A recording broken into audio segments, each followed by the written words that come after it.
Bonjour à tous, et ben, comme tous mes collègues, je vais souhaiter une bonne année 2021 à tous les pêcheurs. J'espère que pour vous, cette année sera bonne, qu'on va pouvoir retourner au bord de l'eau, qu'on ne sera pas embêté comme l'année dernière par cette pandémie. J'espère que le vaccin fonctionnera, c'est tout ce qu'on peut souhaiter. Voilà, aujourd'hui je vais vous faire un montage en oreille de chevreuil. Un montage tout simple, on n'a pas besoin de beaucoup de matériaux. On a besoin donc d'une soie, d'hameçon numéro, on va dire 14, 16, 18, d'une oreille de chevreuil, d'un twister ici, là, qu'on a ici, là, d'une pince pour emprisonner les fibres de chevreuil, de la poix, une aiguille à dubine. Et il faut donc deux paires de ciseaux, un ciseau un peu court pour couper les matériaux, et un ciseau un tout petit peu plus long, on verra tout à l'heure dans le montage, c'est pour rectifier les poils. Donc voilà, mais on verra ça tout à l'heure dans le montage. Mais écoutez, j'ai terminé à peu près pour le montage. Pour les matériaux, pardon, on va passer au montage. Voilà, donc on reprend la vidéo pour le montage. Alors, j'ai commencé à garnir donc la rampe de l'hameçon, comme je fais toujours d'habitude, 2 mm derrière l'œillet.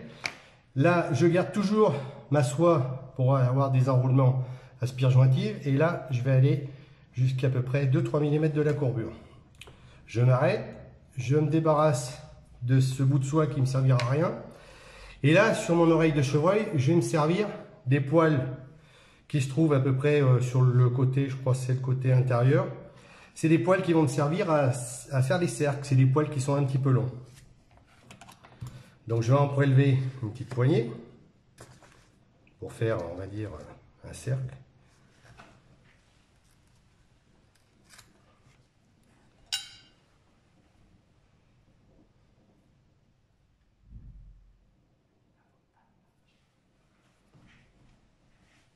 Et donc là, je vais faire la longueur des cercles qui sera à peu près la longueur de la rampe.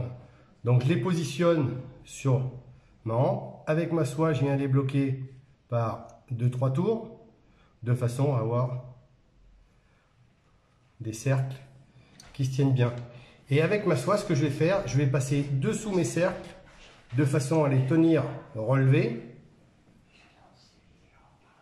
pour qu'ils ne baissent pas vers l'arrière. À la suite de ça, avec ma soie de montage, donc, je vais revenir sur l'avant, je vais la garnir un tout petit peu. Je vais faire un aller-retour, je reviendrai sur l'arrière où, voilà, où j'ai commencé mes enroulements. Alors ces petits poils qui partent un petit peu dans tous les sens, c'est pas très dérangeant. Vous allez comprendre pourquoi, parce que de toute façon, on va en avoir un petit peu partout tout à l'heure. Voilà, donc je me débarrasse un peu de tout ça. Je vais réégaliser mes cercles de façon à ce qu'ils soient bien en alignement avec la rampe. Voilà. Et donc, à la suite de ça, je vais prendre mon twister. Je vais faire une boucle. Je vais faire une boucle de façon à emprisonner les fibres de mon oreille de chevreuil. Et avec ma soie, je vais aller juste derrière l'œillet de façon à pouvoir faire ma mouche et pouvoir mettre mes fibres d'oreille de chevreuil tranquillement. Voilà. Je vais bloquer ma soie ici. Alors bon, avec un étau à base tournante, ça va très bien, parce qu'au niveau des enroulements, on va pouvoir faire quelque chose d'assez régulier. Ma boucle, avant de prélever mes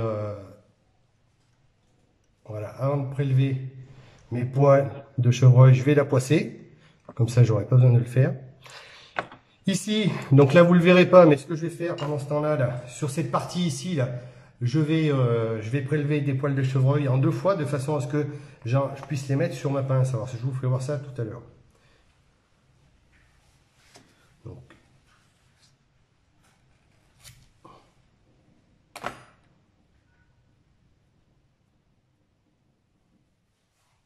Je me débarrasse un petit peu de tout ce qui ne va pas. Voilà. Ici, je la retaille à la pointe.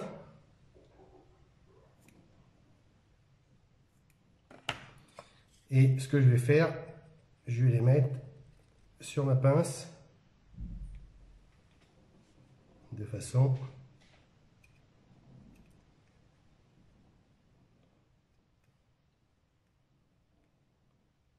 à les étirer, à les aérer.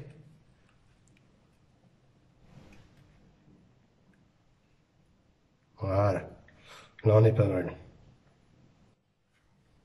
Voilà, donc suite à ça, ça donne une touffe à peu près comme ça sur ma pince. Ce que je vais faire, mes poils, je vais les emprisonner dans la boucle à dubbing que j'ai fait. Alors, le gros problème, c'est que ça a tendance à tourner dans le vide. Voilà, et après...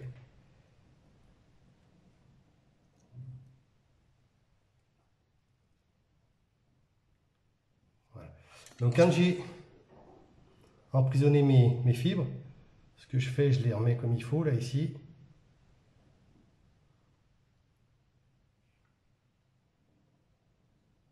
Là, je les égalise. Et donc, avec mon ciseau un tout petit peu plus long, je vais me débarrasser un petit peu de tout ce qui me gêne. Alors là, c'est vrai que c'est pas le bon côté.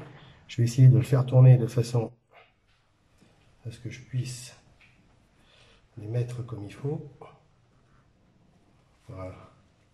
Bon, tant pis. Je sais pas. Là, voilà. Partant de là, quand je me suis débarrassé des pieds de l'oreille de chevreuil, je vais twister. Voilà. Et là, je la twiste bien de façon. Voilà.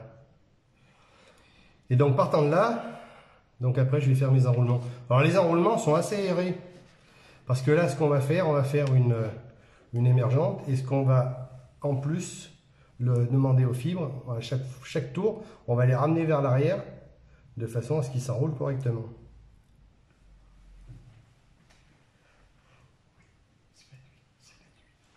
Voilà.